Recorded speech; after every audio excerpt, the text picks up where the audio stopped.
ঝালকাঠির সংগ্রামী ভাই এবং বন্ধুগণ, আসসালামু আলাইকুম ওয়া রাহমাতুল্লাহি ওয়া বারাকাতুহু।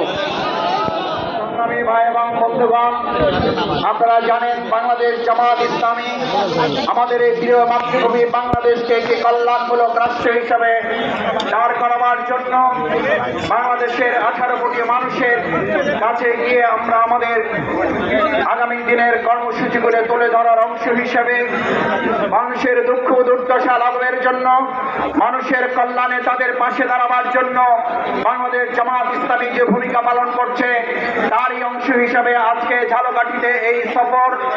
আমরা আশা করি নতুন বাংলাদেশ যেটা আমরা পেয়েছি 2024-এর জুলাই আগস্টের গণঅভ্যুত্থানের মধ্য দিয়ে, এই নতুন বাংলাদেশ বিনির্মাণের জন্য বাংলাদেশের বর্তমান সময়ের 18 কোটি মানুষের মধ্যে ভালোবাসায় তৈরি হয়েছে।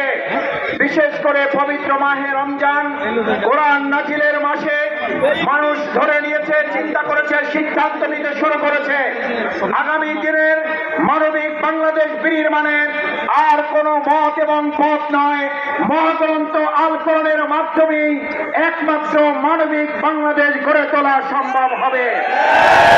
সংগ্রামী ভাই এবং বন্ধুগণ, যে সিয়াম সাধনায় আমরা এখন নিজেদেরকে নিয়োজিত রেখেছি, এই সিয়াম সাধনার মূল উদ্দেশ্য হচ্ছে মানুষ তার পাশবিকতাকে দমন করে, মানবিকতার লালন করে একটি মানবিক সমাজ রাষ্ট্র বিনির্মাণের জন্য ভূমিকা পালন করবে।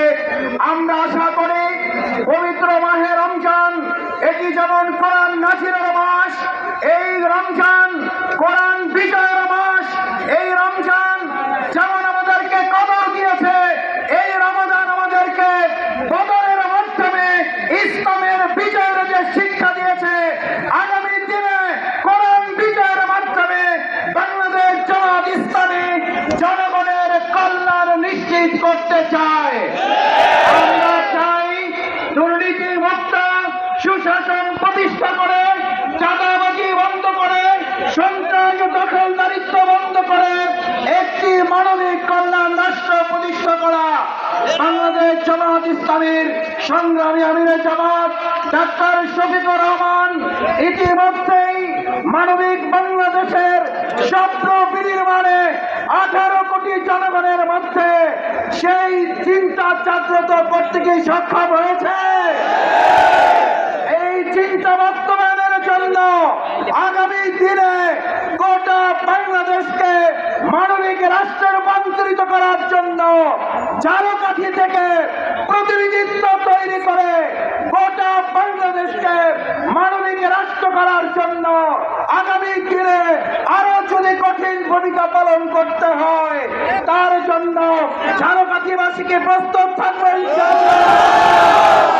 সংগ্রামী ভাই এবং বন্ধুগণ।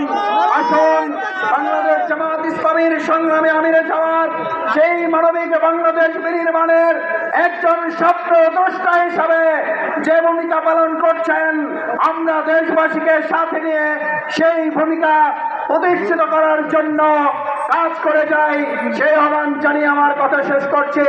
আল্লাহ হাফেজ। বাংলাদেশ জিন্দাবাদ, বাংলাদেশ জামাত ইসলামী জিন্দাবাদ।